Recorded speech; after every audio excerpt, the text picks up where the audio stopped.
Hi friends, good morning. ఎలా ఉన్నా నేను రోజైతే నేను ఒక నువ్వుల లడ్డు చేస్తానండి. చూడండి ఎలా లడ్డు చేసుకెలా కట్టాను అండి. అన్ని ఫస్ట్ నువ్వులన్నీ లైట్గా వేపుకున్నా. నువ్వులను లైట్గా వేపుకొని అన్ని నువ్వులన్నీ ఒక కడాయిలో వేసుకున్నా. ఇలా నువ్వులు బెల్లము అన్నీ మిక్సీకి వేసుకున్నా, శనగలు మిక్సీకి వేసుకున్నా. ఇంకా అన్నీ ఇలా మొత్తము చిన్న చిన్న లడ్డు అన్నీ ఇలా కట్టుకున్నానండి. ఓకేనా, కడితే ఇట్లా ఆయిల్ కూడా రావాలా లడ్డులో. మనం ఏం ఆయిల్ వేసే పని ఉండదు అనమాట. దీంట్లోనే నువ్వులు బెల్లము శనగిత్తనాలు అన్నీ వేసాను అనమాట. ఇలా నేను పెద్ద పెద్ద కట్టడానికి లాస్ట్ అంత అయిపోయినాక వీడియో తీస్తున్నాను, టైం అవుతుంది అనేసి. ఇదా అండి, చూసారా ఇలా నువ్వుల లడ్డు అనమాట.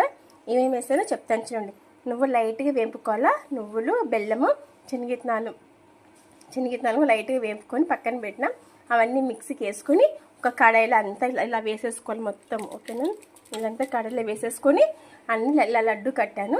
లడ్డు కడితే ఇది ఎంత దేనికి హెల్త్ మంచిదంటే అన్నిటికీ మంచిదండి. బ్లడ్ లేనందుకు, బ్లడ్ లేకపోయినా బ్లడ్ పడుతుంది, హెల్తీ ఫుడ్. మళ్ళీ కొన్ని లేడీస్కి ప్రాబ్లమ్స్ వల్ల కూడా ఇది తినొచ్చు. తిన్నా చాలా మంచిది అనమాట. అది లేడీస్కి అయితే అర్థమవుతుంది. అని ఫోన్లో చెప్పలేను అనమాట, వీడియోలో. ఓకే, కానీ నువ్వుల లడ్డు మాత్రం తింటే హెల్త్కి మాత్రం చాలా మంచిది. నేను 3 మంత్స్కి 4 మంత్స్కి అన్నా ఒక్కసారి కంపల్సరీ నువ్వుల లడ్డు చేస్తాను అనమాట. నచ్చితే లైక్ చేయండి. మీరు ఇలా నువ్వుల లడ్డు చేసుకుని హెల్తీ ఫుడ్ తినండి. ఓకేనా, thank you, bye my friends.